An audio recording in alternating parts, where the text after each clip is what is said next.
when I had my friends at school, I would kind of like try to focus on my friends, focus on like dancing, like just distractions and ways to like get me through. And kind of at the time, I didn't realize, but like bury the feeling of abandonment because I was too young to really know what I was feeling and how to process that. So honestly, like through that, it was like a feeling of abandonment because my mindset was like, my mom left us for someone else, for Right, a right, stranger, for a husband that I don't know, and right, now right. she's having another kid with him, and her kid gets to see her every day now while we're stuck here. Right now, Lord, we praise and honor you for what you're doing through and with your servant. Preach. Go forth on every episode. Speak what it is you have for him to speak in Jesus' name. Cover him as he does your will and not his own. Now, who that is who preached the word with no compromise? Preach. By the Spirit of God, we see his word come alive. Preach. We give all praises to the Lord. He the Son of God. Preach. By holy fire, we set a blaze to that other side. Watch I call down fire. I'm on the Mount Elijah on. The kingdom taking off like rockets. No Elijah one. No other God before my God. Pump what your idol on. Better choose this day whom you gon' serve. Whose side you on?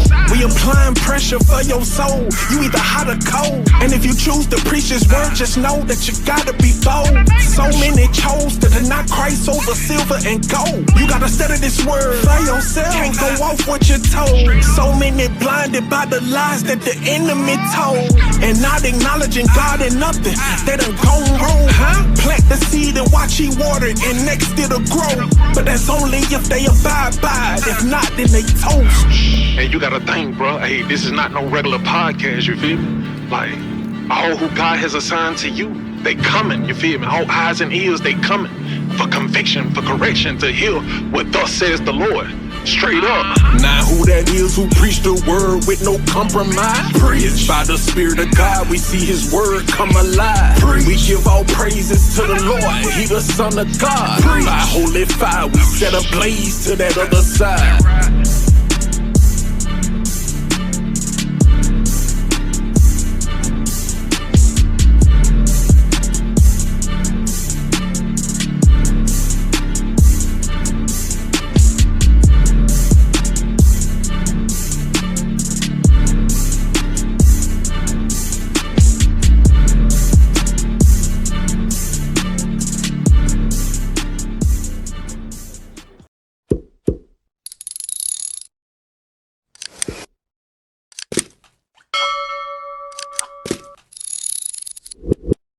Good evening, everybody. Welcome to Truthcast Podcast. I'm your host, Preach. Today we got with us another special guest joining us on the Truthcast Podcast. Tell everybody your name, tell everybody what you do. Let's get started. Okay. My name is Jordan. Um, I do a lot of things really, but I would say some of my passions, some of my hobbies. I'm really into martial arts. I do taekwondo and hapkido. I'm getting my third dan black belt next summer.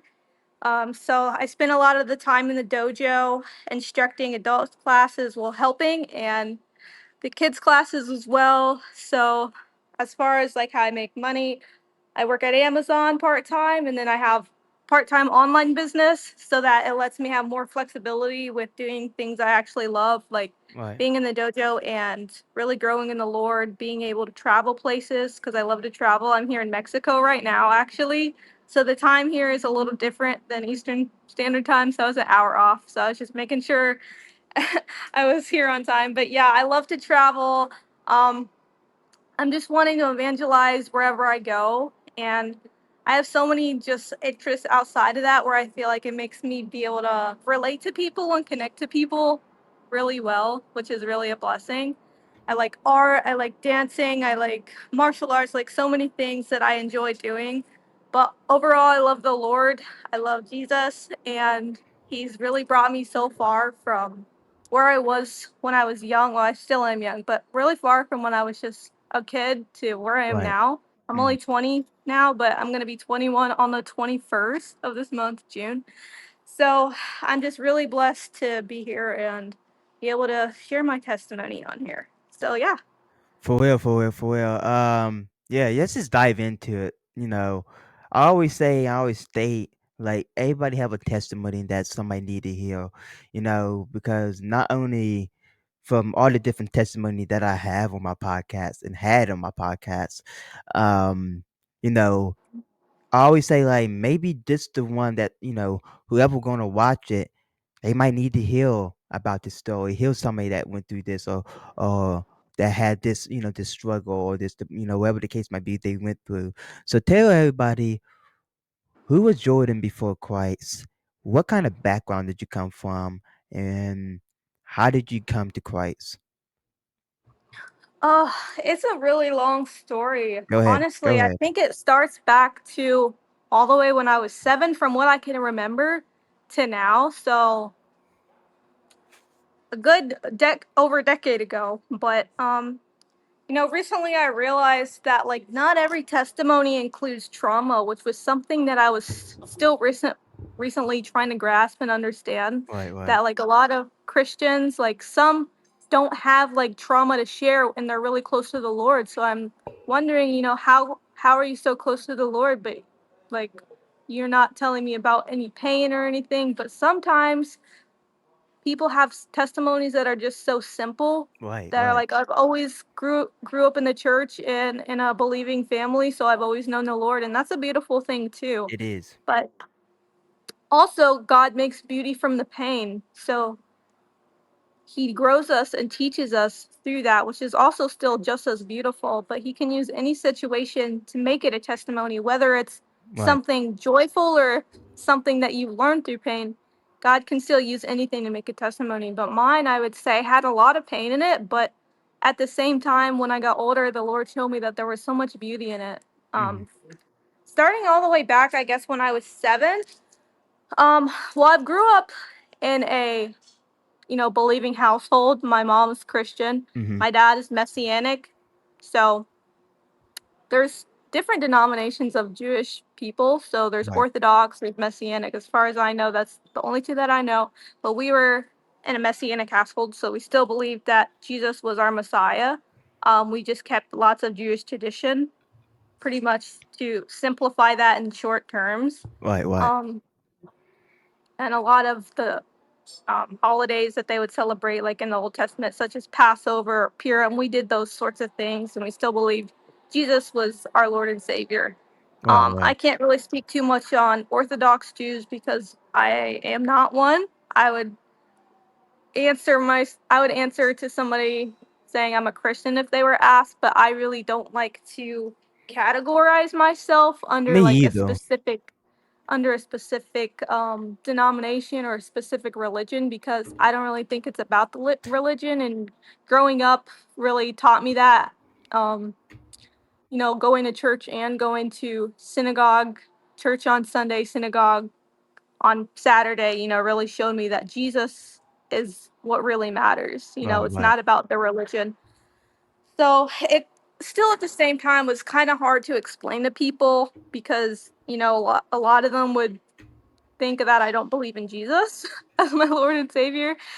Um, so yeah, that was something that I had to navigate as well. Hmm. But my Most frankly, why a lot, my bad, but most frankly, why a lot of people probably thought that because most Jews don't really like to believe in God or Jesus. They believe in God, but it's not Jesus. They will not accept him in their family or whatever the case might be.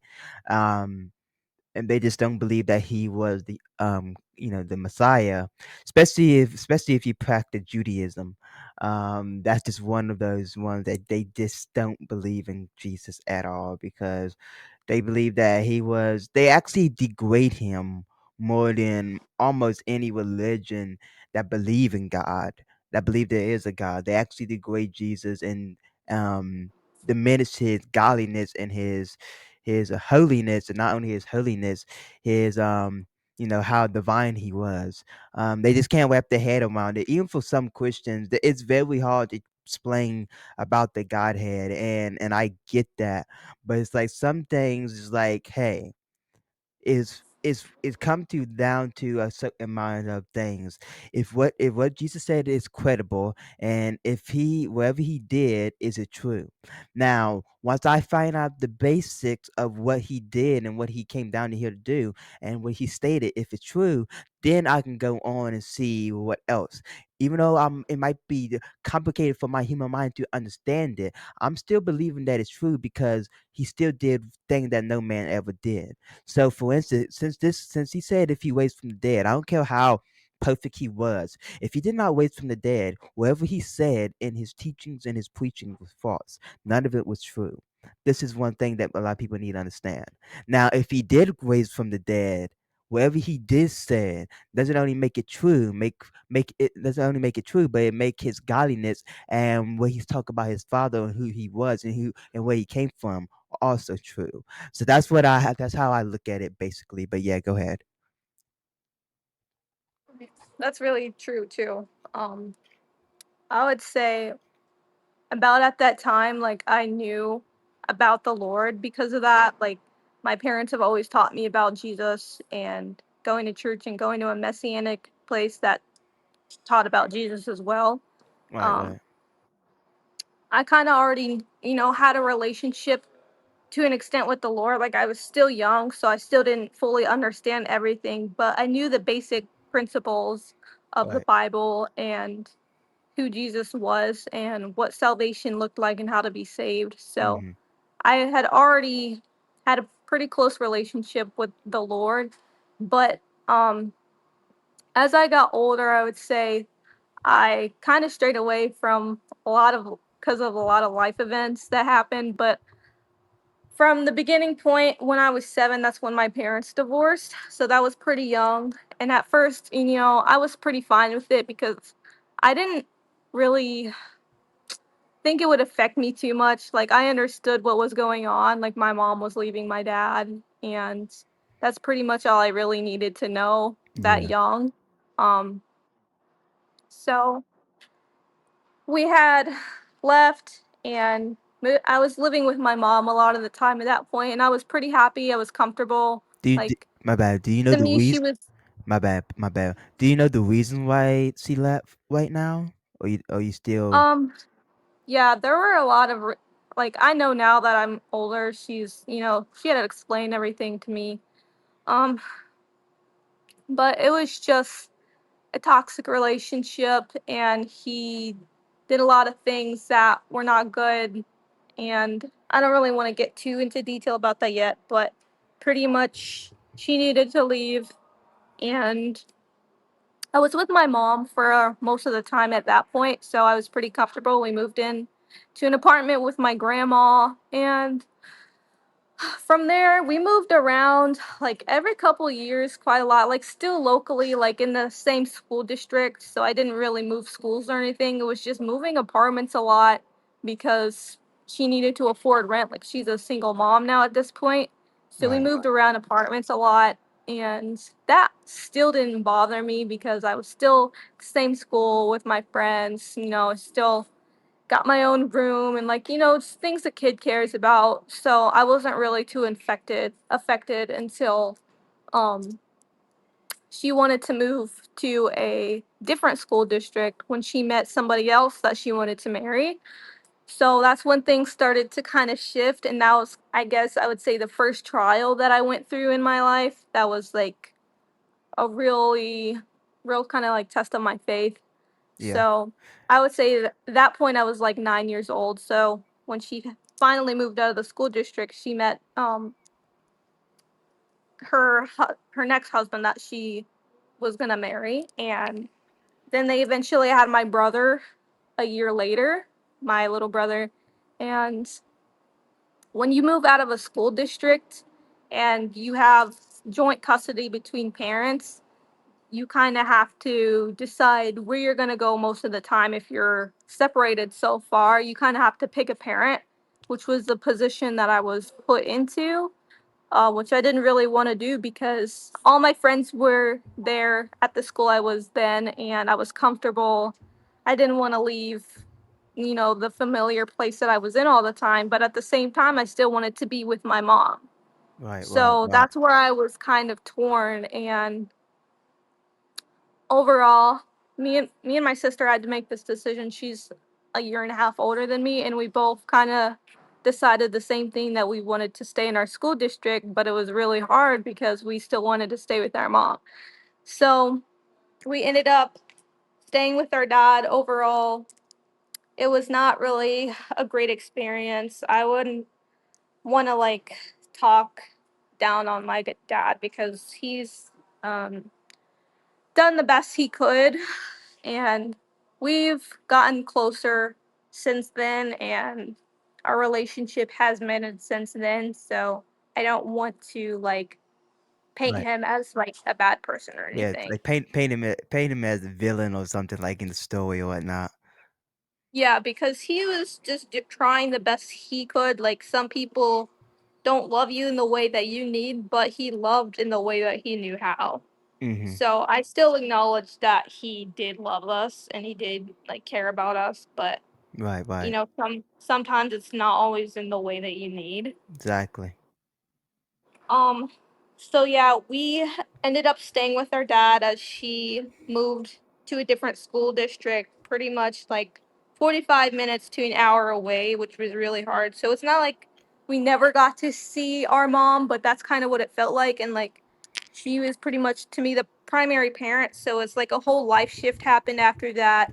And we were stuck in custody battles of her trying to get us back after we Right. regretted that decision, because I mean, we're still so young, so that's a really big decision just to Right. place on a kid, to just Right. give them that option. Exactly. um Right. so if I could go back, I don't know if I would have said I would want to go with her or not, because I think every the Lord lets everything happen for a reason. Most But like, definitely. that was one of the hardest parts of my life, was we were stuck in a custody battle for a Mhm. good like 10 years about. And to be honest, like, we never really got that time back with our mom.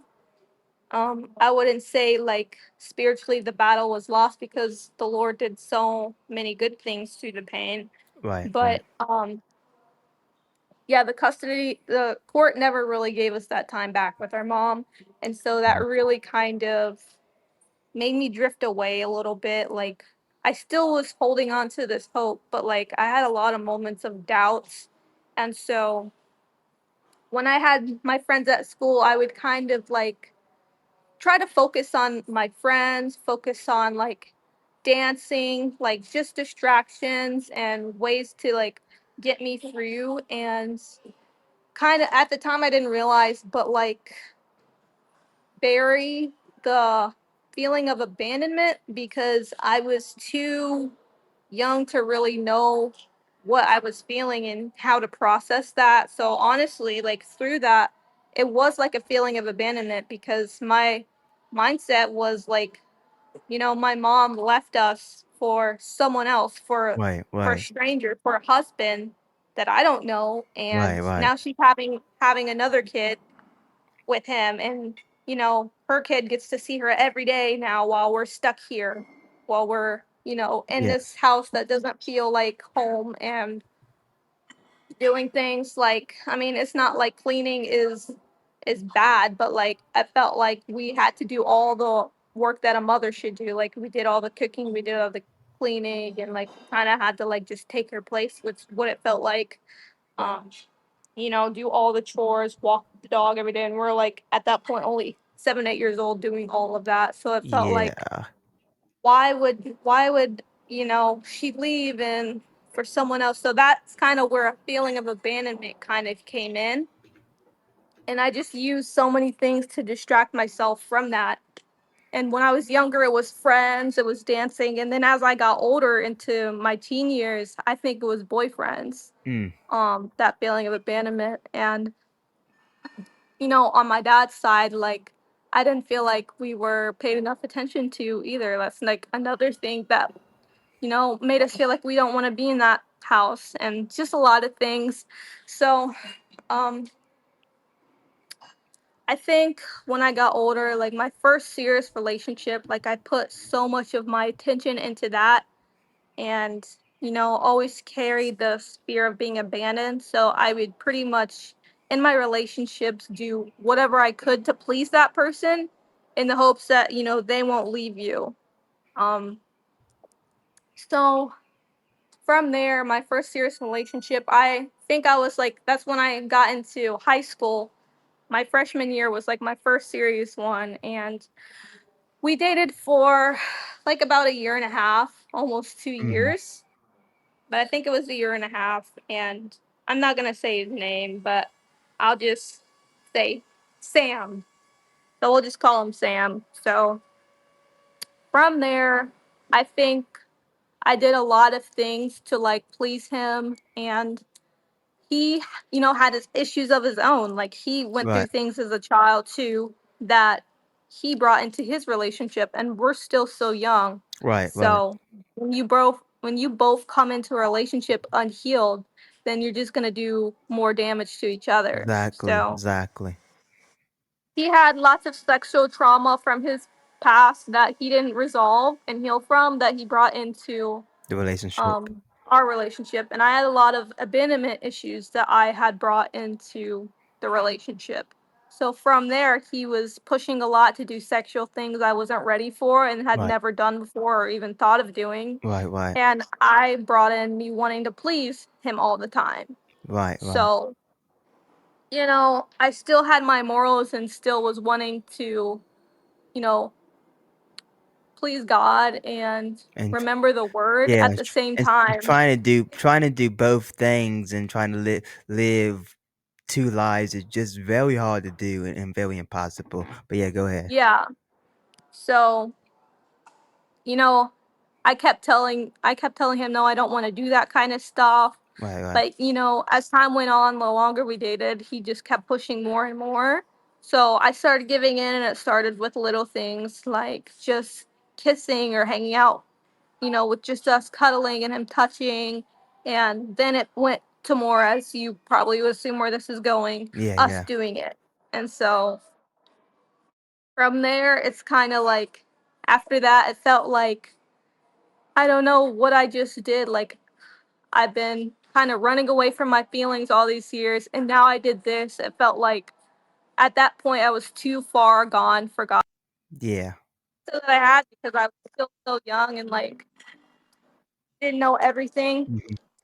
Um, um, so at that point it felt like I was kind of too far gone for God, but there's still this like voice calling me saying that God still wants you and he wants you to come back. He wants you to come back to him, and I kind of just ignored it because I was just too scared to go back to the Lord. And so I just continued to try to distract myself and like focus on my relationship and focus on my Right, right. friends and school and everything. And dancing was what I did a lot at the time. I thought I was going to be a dancer, but you know, Right, right, right. and Little child dreams, it usually never come to fruition. It usually just it's there for a season. Then when you get older, you have bigger and sometimes greater things in mind that you want to do, and you didn't pursue that. So yeah, yeah. But yeah, go ahead. yeah. And so, then over time, like I still realized like I felt empty. And Right, right. then through that, the Lord was calling me, like, and his voice got louder and louder every single time. And so days went by, the voice got louder again. He would just say, "Come back home, come back home." And I would kind of ignore it until it just got too loud. So it's like, you know what? I want to come back home anyways. And Right, so I right. was like, you know what? That's pretty much just confessing to the Lord in my heart, I want to come back. I don't want this life that I'm living now. Like I'm still young, but I know I'm still destined for something more. Like Exactly. throughout Exactly. everything I have, like I still feel empty. Like I just felt like a piece of me was missing. And so, I finally decided, what, I'm going to take my relationship with the Lord seriously, because everything that this life has to offer still isn't fulfilling me. Right, So, right. At that through moment, the my bad. At that moment, was you still with your boyfriend at that time, or what happened? so when I decided, I wanted to go back to the Lord, I started gradually talking about it with my boyfriend. And there was already signs that he was not interested. He would say, "Well, that's good for you. I'm happy for you." But he didn't seem interested in learning about the Lord himself. So, Mm. when I finally decided I wanted to get closer to the Lord, I was talking to God and I was like, "Well, Lord, I prayed to you about me being with him plenty times, and I want to be with him. But at the end of the day, I choose you right now. Like, I can't keep going on like this, and I've chosen you." So I'm talking to him, I'm talking to the Lord and asking him for just any confirmation. So I'm like, if this is really, what the relationship that you have for me, then let's put it to the test, Lord. I'll call him, we're talking, and I'll bring up you again. And if he denies you, if he keeps denying you on this call, I'm going to just break it off today. And I Wow. just felt the Lord's confirmation say, like, give me a nod. And he said, okay. And then, like, the word says, don't put the Lord to the test, but like the Lord knew that I needed some confirmation from him. So it wasn't me trying to test him, but really me trying to like get confirmation from him, really. Testing is a different thing than that. Yeah. You was doing kind of like what Gideon doing, which is asking for a sign.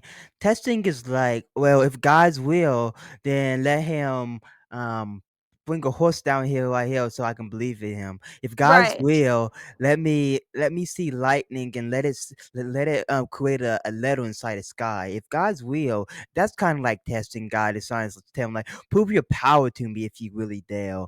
But you was doing kind of like what Gideon was doing. That this he wanted to make Yeah. sure, like, hey, if this is you, let me make sure this is you before I actually go and do something that I don't want to do, because the Philistines was a powerful army back in the day. They were forced to be reckoned with. So he wasn't really was going to just jump in and try to lead a army of 300 men or less. And he was like, I don't know. So I'm going to need you to do these certain signs. And he asked the Lord about like 2 to 3 times, and then after like the last time, he finally like said, "Okay, Lord, it's you." Even after he did do it the first time, like maybe just a coincidence, maybe it just happened. So let this happen. Let this be wet. Let this be dry. Let this be dry. Let this be wet. Whatever the case might be. And after he finally figure out like, okay, this is you, Lord. Then he finally, oh, right. But yeah, testing and Yeah. and asking God for confirmation is two different things. But yeah, go ahead. Yeah, so confirmation and testing are definitely two different things. So that's why, I wanted to clarify that too, because that was still something I was learning early on in my walk. Like, wanting to ask him questions to like confirm things was something I used to be nervous to do because it felt like it was wrong to do. But yeah, definitely two different things. So I was just asking the Lord, like, if you really want me to break up with him, and I'm willing to, like, my heart is willing at this point to do anything just to get closer to Exactly. God, to give up anything. I'm like, I'll do it, just let me know. And so I called my boyfriend, we talked, and I was just bringing up the Lord, and like I can feel his energy just shift into like, felt like disgust, and like he didn't want anything to do with the Lord. And we were talking about our futures and what we would do if we had kids together and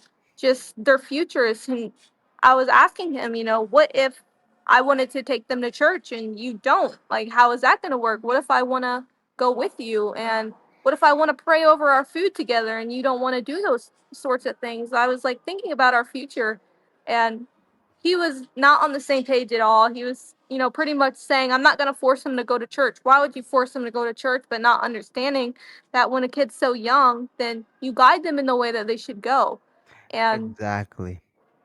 when they're old enough to make those own decisions for themselves, then yeah, give them the free will to do that. But that's not forcing them when they're so young. You need to give them direction. Kids need direction. So Yep. Most definitely. yeah. Yeah, go And ahead. so we pretty much weren't on the same page with that at all. He thought that I would force them, pretty much in his words. And not, I was brainwashed. He pretty much called me brainwashed, which was really like baffling to me because I'm thinking, how am I brainwashed when I'm choosing this for myself? Like, nobody's forcing me into this. Right, I'm right, literally right. choosing this out of my own will, because I think a lot of people overuse the word brainwash to the point where they don't understand what it means. Because brainwashing is literally being like forced into an idea that you're not in agreement with, and being forced to believe it. But that wasn't what it was. I literally chose to follow the Lord on my own accord. And if anything, I think this world has so many people with minds that are unclean and just dirty thoughts. So if anything, I'd love to be brainwashed by the blood of Jesus. Like, I needed Exactly, to be exactly. washed. So at that moment, like, I just knew that this wasn't going to work because we were on two different paths. And how can you Right. walk in You the same can't. direction with You can't. somebody if you don't agree on where you're going? You You can't. can't. Like, if I'm walking this way and you're walking this way, you have to Exactly. agree if you're going to walk together. Right, So right. that's when I realized, we're unequally yoked at this point, because even though I'm Right. still like new and taking this really seriously, like, I've always known the Lord, but like, at this point, my mind and my spirit am having like a spiritual baptism right there. So Exactly. like, I've already started a new life, so it's time to get rid of the old. So I, knew at that point God was telling me like, hey, He showed you. We already had this talk, so go Exactly. ahead and let it go. So I already knew at that point it was time to just cut it off. Exactly. And so after that, I literally felt like so free, the freest I had ever felt in my life at that point. I felt so free. Like, I'm choosing to follow the Lord now. Like, things are going to start to change. I could already feel it. Like, the Lord didn't tell me exactly everything that He was going to do for me in the future, but like, I already had that feeling in my soul. Like, there's a new thing coming, and so many things are going to change from here on out. Now, like, my whole life is going to turn around, which it did. And at that point, like, I felt free, but there was still a lot of healing that needed to happen after that. Like, Right, right. so through that, I was processing my breakup with him.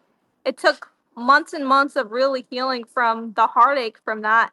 And then honestly, just the feelings of abandonment that I had felt, still working through that as well from my childhood growing up. Right, So right. after that, I really started to take the Lord seriously. And after that, I had slipped again because another guy came into my life, and he, at first love bombed me, and everything seemed great because he was always talking about how he wanted to be with me, and we had met through our mutual friends because he had went to my school. And I think I had grown a lot at that point after deciding to follow the Lord, but I still needed a lot of growth. So like, that showed me, even though I fell again, the Lord still picked me up. And Right, He was right. showing me like, if you don't fully surrender, this is going to be a pattern. Like, of you wanting to find validation and security and comfort in anybody else but me. So that had been my most like abusive relationship that I had been, my second serious relationship. Um and from there, I think that's where I needed the most healing, because at that second point is where it literally He had just uncovered everything. Like, when I decided that I was going to give my life to Jesus after that first breakup, or before that first breakup, the Lord was like, okay, I'm going to do something. I'm going to uncover everything and show you. So He really used that second one to show me that, I really needed to find my healing in Him. Right, right. So after that, I had really like just taken a look back and like everything that had happened, and just repented to the Lord and asked Him to give me healing rather than any relationship I could ever search for, because people come and go, but the Lord is always going to stay the same. He's never going to change, because He is the same yesterday, today, and forever. So after that, that was really in 2022. So we're talking about from when I was 7 years old all the way up to 2022, when I was like, at this point, about to be 18, which was like a lot of events that happened due to trauma not being healed.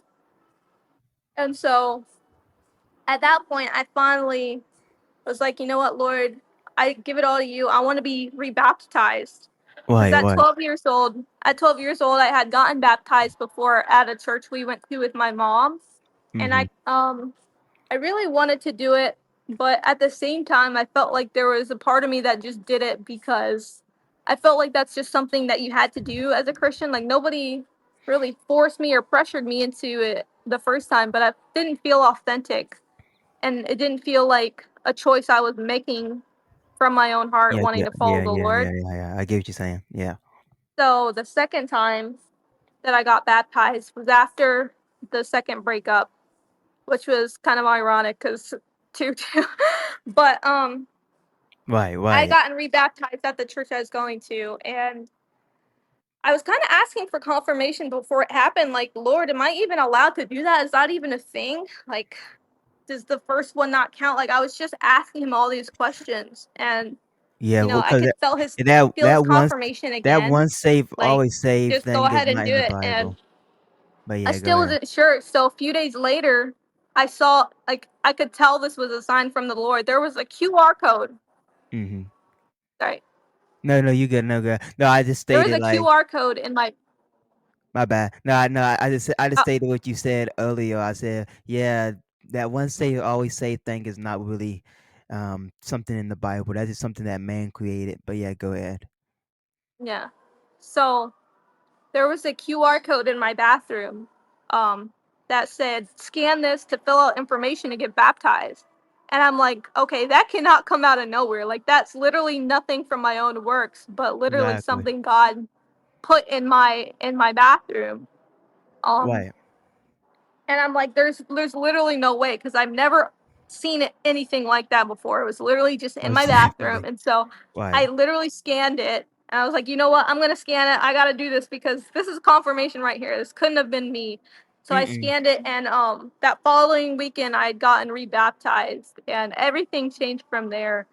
I just kept putting in all my efforts, like, to just get close to the Lord and heal, and just let Him heal me, honestly. Exactly. And from there, I had letting go of so many things, not just like old boyfriends, but like relationships that weren't really growing me, and old places that weren't growing me either. So I left my old dojo as well to go to a new one, because that place, I feel like it taught me a lot of things in martial arts, but spiritually it wasn't growing me. Like, I was focused on the people too much there rather than the Lord, and just trying to be the best and comparing myself to other people and their skills, and that's not really a place that helps you Right. grow spiritually. And so, yeah, I took a break and left that dojo, and the Lord gave me so much better, gave me a new one. So when I started taekwondo, after I had first given my life to the Lord after the first boyfriend, that's when he brought me to that dojo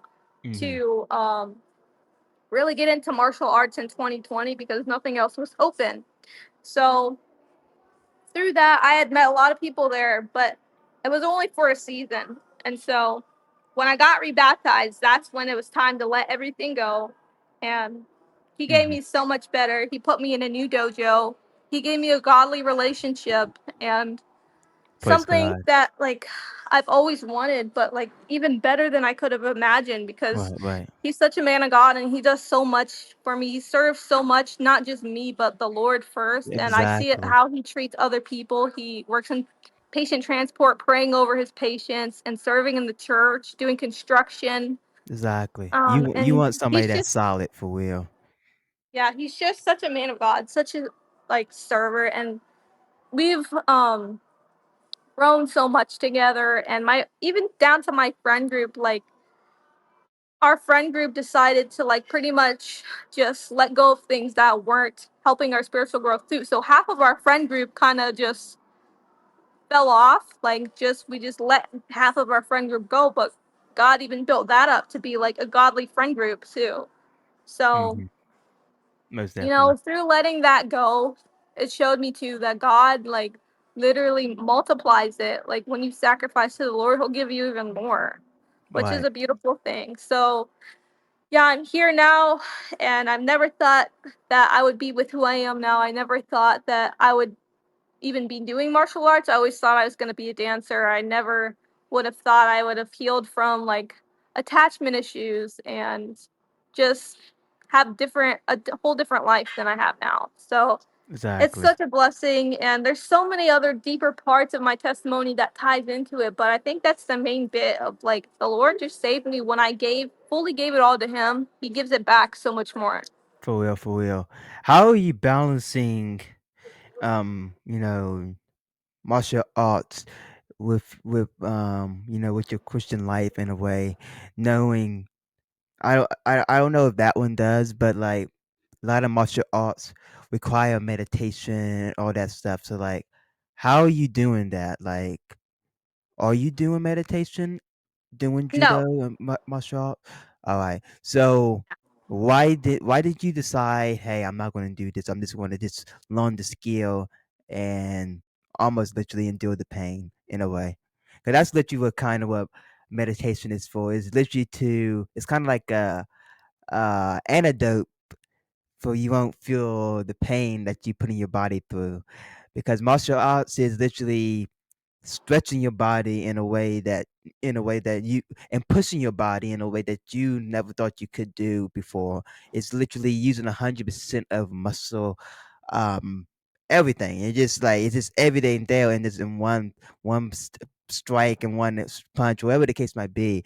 It's cool in a way. I literally I'll think about joining and whatnot, and I love it, in a way. But like, why did you decide not to do that? Um, Knowing that it's kind of like, in a way, not mandatory, but for that kind of necessary. Like, why you didn't join it? so honestly, neither of my dojos have done anything like meditation or any of that stuff. We do focus on breathing because we need to be able to breathe when we're fighting. Like a lot of people forget to breathe when they get out of breath. So we focus on breath work, but not anything like spiritual or mental to the point where it's like us getting our power or energy from anything else. But me, I would like to say I meditate on the word and get all my power from the Lord. So when I do, like before matches, I pray, before tournaments, I pray, before even class, I literally meditate on the word and just take time in silence to be able to focus. Like when I'm running the drills or when I'm stretching out, like I kind of just ask the Lord's peace to be able to come over me and his strength to be able to carry me through all the obstacles and all the training that we have to get through because my strength is from the Lord. It Right, says right, in Philippians, I can do all things through Christ who strengthens me. That's chapter 4:13. And I take that with me wherever I go, especially Taekwondo, because I really need his strength for that because it takes a lot of energy, it takes a lot of cardio and muscle. So right. Exactly. That's what I'm I saying. think Like, that's how I get through it. Yeah. exactly, I'm saying, like, taekwondo is really one of those things that they have to, in a way, have to do it, because when they embrace the other side of spirituality, meditation, enchantments, whatever they want to do, the case might be, especially like, yeah, I don't know if you ever saw them, right? Those Tibetan monks that always live in the hills.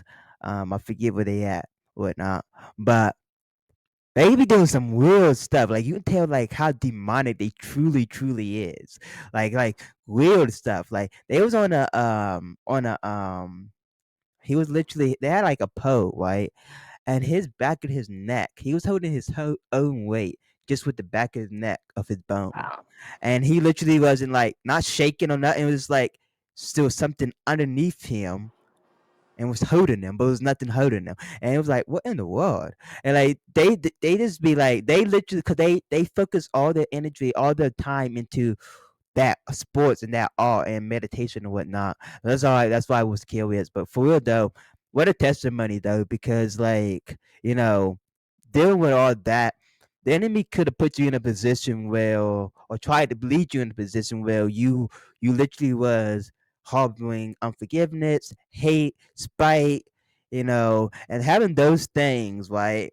Those things can bind you, and you can deny it for so many years and claim that you don't have those things, and just claim that you cool and everything is going fine.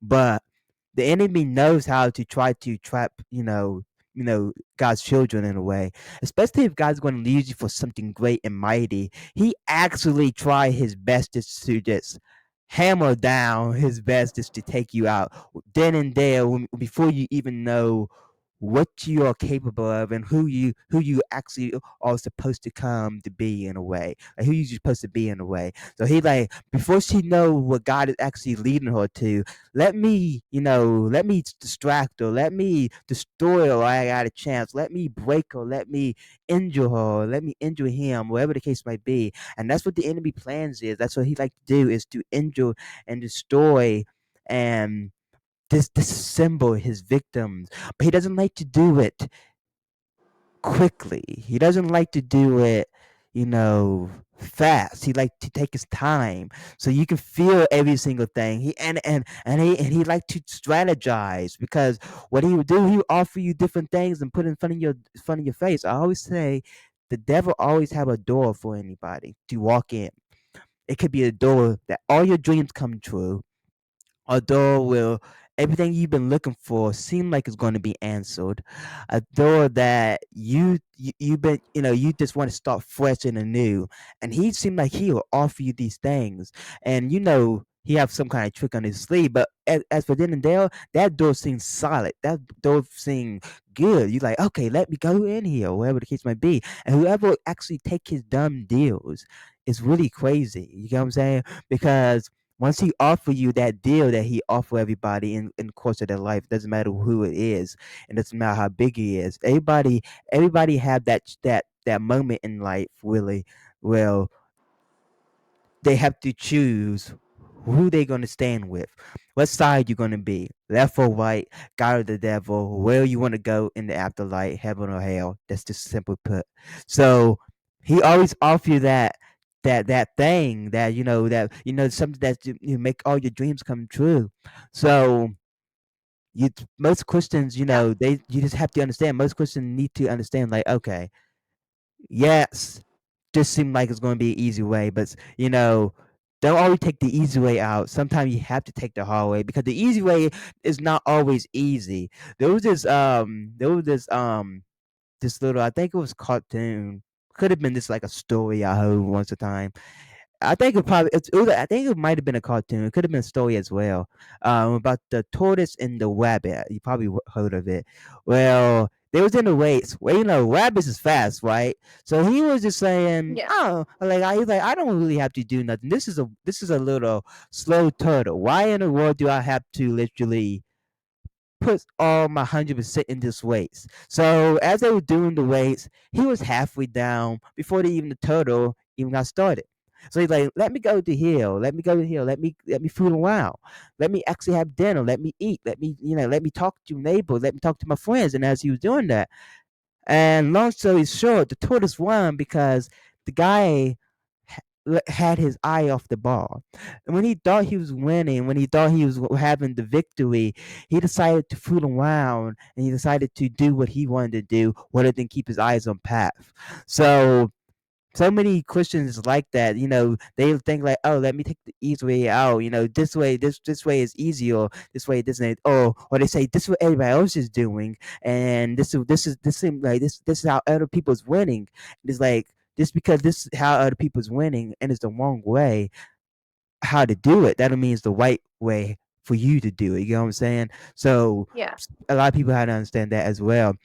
And then also I want to touch on is relationship. When it comes down to relationship, I always tell everybody it's good to always just rely upon God, because when you start hunting for a girlfriend or boyfriend, whatever the case might be, and you're trying to build up a godly relationship, and you can have all the good intentions in your mind. You're not having no sinister thought. You're not trying to say, I just want to have a boyfriend, I want to have a girlfriend, so we can do some little hookups and this and the thing. And since this partner is gonna be my boyfriend or my girlfriend, it's still gonna be okay, whatever the case might be.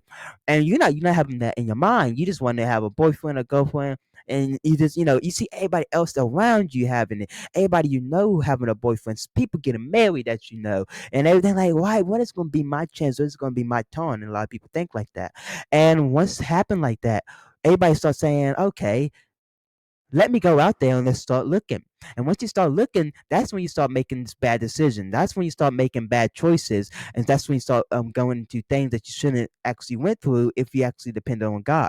Now, God timing for humans is sometimes is very slow. Sometimes it take 2 years, take time. Sometimes it take 3 years. Sometimes it take 4 years. Sometimes it just take another couple months. But whatever the case might be, we don't want to wait on God time, especially as Christians, because it's just too slow for us. We want things done fast. Lord, I need it now. I need it now. I need this down now. I need this down now. Like, when was the last time that you was in a predicament that you knew that you needed God and you prayed then and there, like, Lord, I need this now?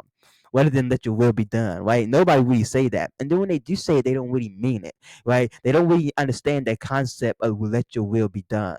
So His will might be causing some trials and tribulation in this walk. His will might be allowing you to go through hell and high water to get to where you need to go through. His will might have you going through the mountain rather than going through the valley. His will might have you literally going through hell, fire, and brimstone rather than cruising on a ship and going to the other side. His will might have you going in a storm without a boat and without any life gear, and whether for you, rather than you go in a boat with all the equipment that you need. His will might cause you to go through certain things that you might not even want to go through.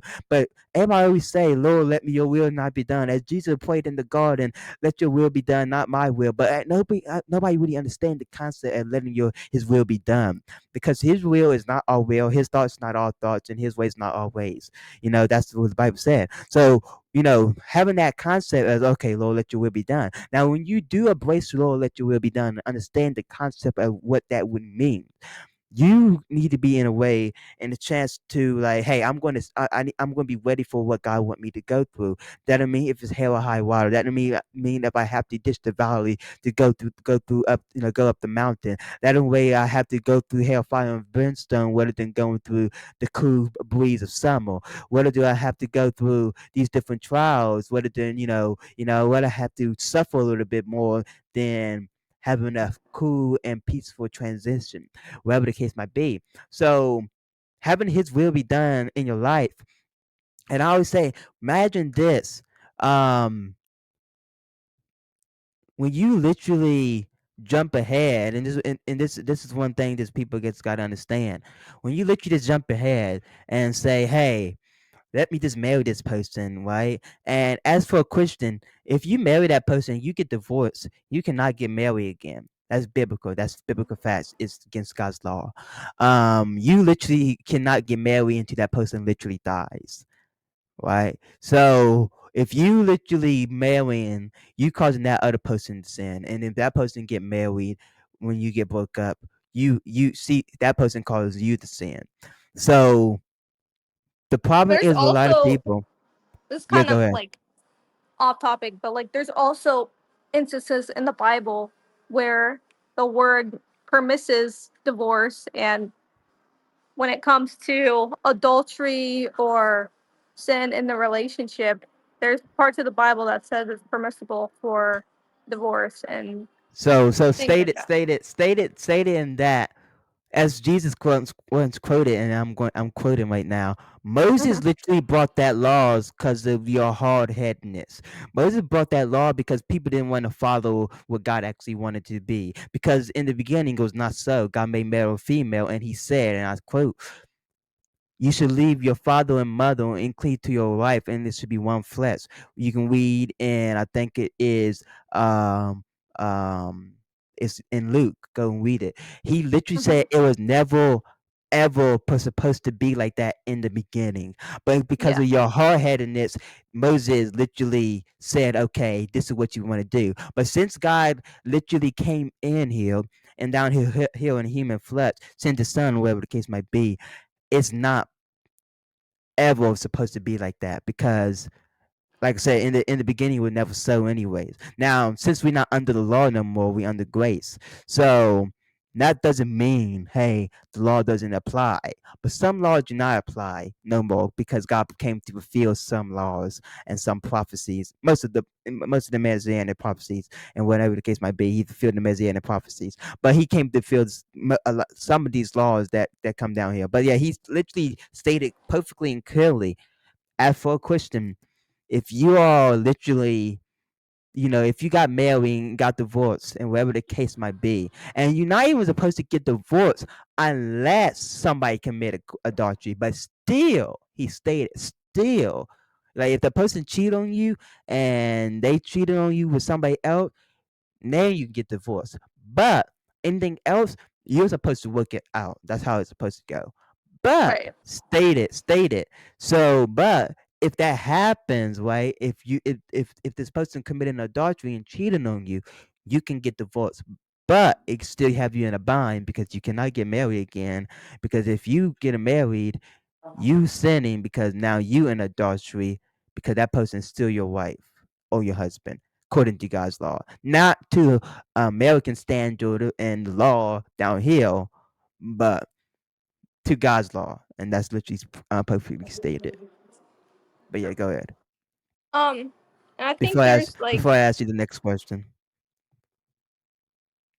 I think there's a lot of um different times where I've asked God for things, like such as like certain questions that He'll answer immediately. Like, for example, the prayer that I pray to God, like if they're in my life for a reason, if you mean to have them Right, in my right, life, Lord, then let them stay. If not, then remove them. And right, if they're not meant to be in my life, then the Lord instantly removes them as soon as the right. next day. But like some of their prayers don't aren't that fast. Like some of their prayers take time and it's a process. Like Oh yeah, just oh my yeah. whole testimony and my healing was just over years of the Lord just refining me and healing me over time. Like Exactly. from when I first asked him to, just that I wanted to come back, he said okay, but that was Right. still like a long process that I had to go through of him showing me different things and Exactly. refining me. So I like to think Exactly. that God has three different answers: yes, no, and wait. Because in the waiting, sometimes the silence is just wait, like just wait for him to move. Because Right. Right. Right. it's not always just black and white, like yes and no. Sometimes he wants you to just wait while he I does the work. mean, if he have something stated in his word, i- he will never go against his word. That's just one thing clearly. Doesn't matter whatever case might be, he will never go against what the Bible said because that's his word. He just cannot do that.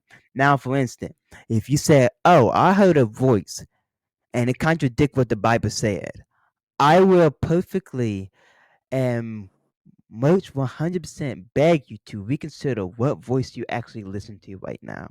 Because if a voice says something else that contradict what the Bible says, you need to be making sure this is that right voice. Because God will never contradict his word. Because if he ever contradict his word, why is it down here?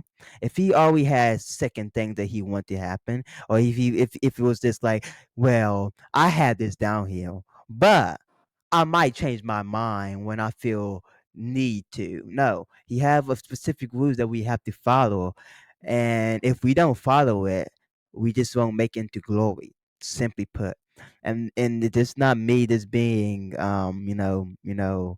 just being just arrogant or whatnot. It's just me stating what I have to follow.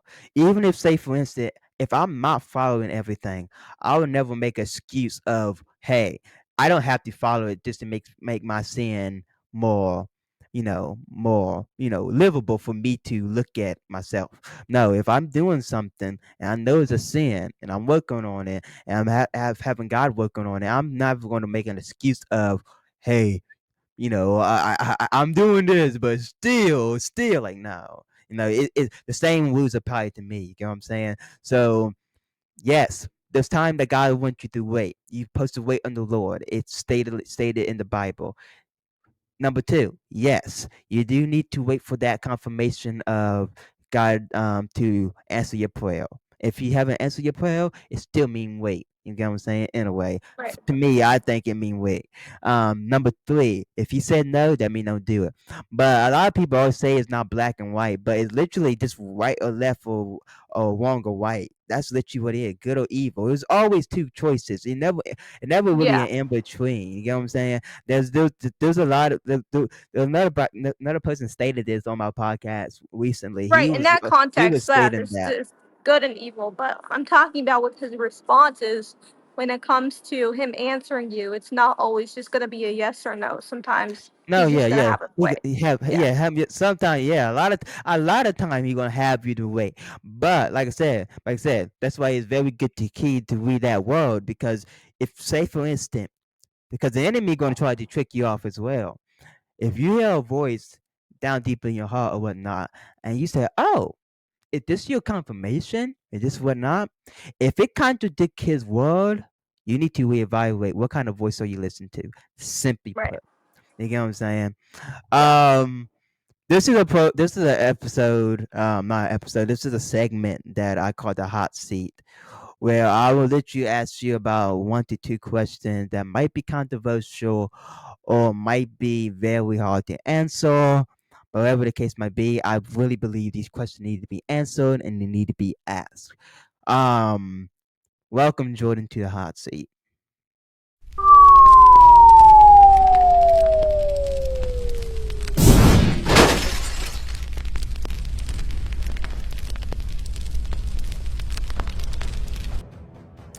All right. Question number one: should Christians support abortion and pro-life? Um, I don't think that Christians should support abortion. Me personally, I'm pro-life because life starts at conception, and there's so much evidence too scientifically of literally light going in to the egg as soon as the sperm lands. I think that's literally a soul, so that's still life. Whether it's Right, been right. fully developed yet or not, it's still life. So for me, that's personally a no. I still have like a lot of research to do on what the process looks like um, during conception and from between there and literally a full grown baby to be able to understand why I actually saw a pro video. I actually saw a video of them literally.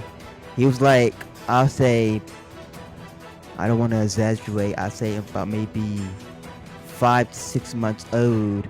6 months old inside the womb, where he was developed in so many ways.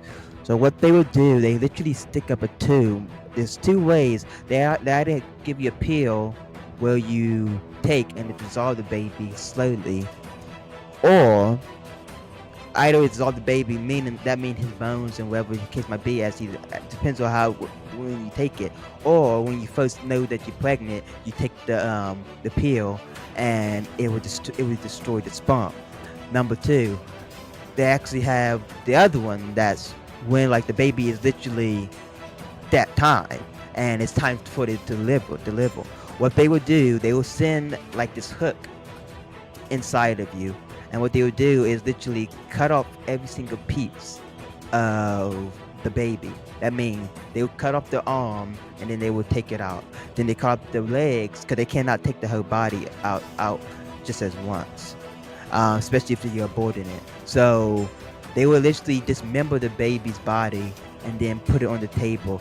And they would put it on the table so they can make sure they have every single piece, and not one piece is still left inside the body. So that video was one video I was very shocked, like snap. So like, for question that that state about being pro abortion and whatnot, I cannot I can't say. I think it depends on the person as well, whether if you're Christian or saved or not saved. But it's like there's something seriously wrong with you if you are actually supporting abortion over what God literally said do not kill. Now a lot of people say, well, God never talk about abortion, but he did say literally do not kill. You know what I'm saying? Now there's certain things that it's come legal for you to kill, like in war, in battle, whatever the case might be. But when it comes down to killing an innocent life, that well, the baby literally don't have one voice to say, "Hey, I want to live. I actually want to be born." It literally depended on his mother for his nourishment, for his food, and for his water, for every single thing. So when the mother literally decide, "Hey, you know, I want you to abort this baby," mind you, just in America alone, we kill over 3.6 billion babies every single year in America. And everybody is so cool with it. Everybody is so fine with it. And it's like, it's my body, my choice, and I can do whatever I want. And you can't tell me what to do because it's my body. But still, it's still like that baby still have a voice. And you still thinking like, oh, okay, since he can't talk right now, he doesn't know that he doesn't know that he's actually going to be born in this world. He cannot feel this pain. He does not feel what we're doing to him. It's like, how do you actually know? And it doesn't even matter if you feel the pain or not. It's a human being. And literally, if you do this, it's a sin. And you literally need to ask for repentance. Now, yes, you can get repentance for it. But if you blatantly in your sin and you think it's right, you can never get saved because you're not going to think you did anything wrong. But this is one thing that a lot of people need to understand. I don't care my body or your choice. If you decide, hey, boyfriend, hey, husband, hey, let's have sex together, that's your time. That was your decision of your body, your choice. You can say, hey, I do not want to have sex at this moment. I'm not having no children at this moment. That is your choice. But once you spread your legs, that's when your choice will leave out the window because somebody else's life is in you right now. Somebody else's soul that you have the power of life and death over yourself. And now you playing God in judgment over this poor person's soul because you saying, hey, this person is nothing because it's not even born yet. It's a fetus. And now, and mind you this, they would stop calling it a fetus if they actually knew what a fetus means. Now, the fetus is literally is a derogatory word that came from the Latin word that means offspring. And now, if you look at what offspring means, that's mean children. So, if you really actually people actually understood what they were calling a fetus was, they would stop calling it a fetus. Now, why did they call it a fetus? Because it sounds like it's like a downgrading version of not saying or an embryo or a child. You know what I'm saying? When you say a fetus or an embryo, it make it sound like it's nothing. Make it sound like it's nothing there. It makes it sound like it's worthless. It's just an embryo. You know what I'm saying? It sounds good. It's an embryo. It's a fetus. It doesn't make sense. It's nothing there. And in so many cases might be. So they, that's literally just it. Once you decided, hey, me and my husband, we're gonna have sex. That's when my body, your choice, went out the window. But yeah, go ahead. Yeah, I'm definitely on the same page with that. I think that just because it's your body doesn't mean that someone else's body isn't inside of that, which people literally need to understand. And it's really just disturbing to hear about the statistics being so high on the abortion rate around the world. It's just really sad. Most definitely. Question number 2, last question. Can Christians celebrate, or should they celebrate, or if you don't believe they shouldn't celebrate it, why not? Should Christians celebrate pagan holidays?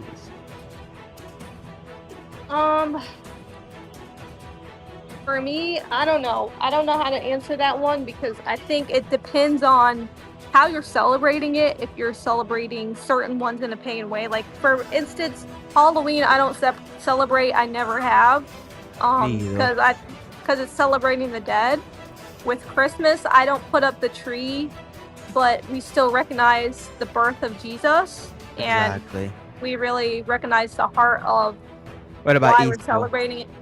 Easter, I would like to call it Resurrection Day because it's about the resurrection of Jesus, which people have seem to miss the point. But that's the whole reason why. That's the reason why we celebrate Easter, though, is because of the resurrection of Jesus. But people have made it about bunnies and because it was always about bunny. It was always about bunnies. Christmas was always about Santa Claus. most point blankly. What happened is a lot of Christians in the old times, they was informed nations and they adopt pagan holidays and they decided to put Christianity in it so they can celebrate it. Now there was an old thing. Well, originally both of the candy cane was because a shepherd made it and he made it into his staff. That was one of them. Number two was the candy cane represented Jesus because it looked like a J if you turn it upside down. Number two. So Christians always try to accept pagan holidays all the time. Easter was always about a bunny. It was about the goddess of fertility. I forget her name, and she sent this bunny down here on Earth, and she literally had it plant eggs or whatnot. And I'm not really trying to get into the statistics or the whole story because it's nonsense. But So, I'm sorry, but but would you think it's wrong to take that holiday and turn it into a day to remember the resurrection of Jesus? yeah, I do because he was not resurrected around that time, or he was even born at that around December at all. So yeah, it's just he was not Does it technically born matter around which the time. It's does it because matter of which day that we celebrate it on if we're still celebrating the resurrection of Jesus? if you Or does it celebrate the have to be resurrection. the exact day that he was born? Because that kind of sounds like it's something traditional that would have to be something Okay, sounds like, I don't know, just kind of I like think a Old lot of Testament. people. Like it doesn't have to I think a be lot a of people certain day. celebrate it. I think a lot of people celebrate because they enjoy the holiday. Now, do I Yeah, quite that's frankly I agree with that. d- Like a lot of do people I quite celebrate it. frank yeah, do I quite frankly do I like the holiday? Yes, I love the meaning behind Christmas of the Christianity version, but Christianity original tradition of how it was brought is a dark and evil story that I'm not getting into. Same with Easter, what you call it. Um, but here's the thing. Here's the thing. We are supposed to celebrate Passover, and we have to understand at the time of Passover, that's when Jesus was about to get was about to die. That's when he was about to die. Around that time, around Passover, not in March. Never in March. That's where the pagan holidays came up. I don't want to get too deep into. I don't want to get my history mixed up or whatnot. But yeah, it just I just like I said, I believe like, hey, yeah, these holidays are solid, but just the dark and evil history behind a lot of these holidays is just something I can't support personally.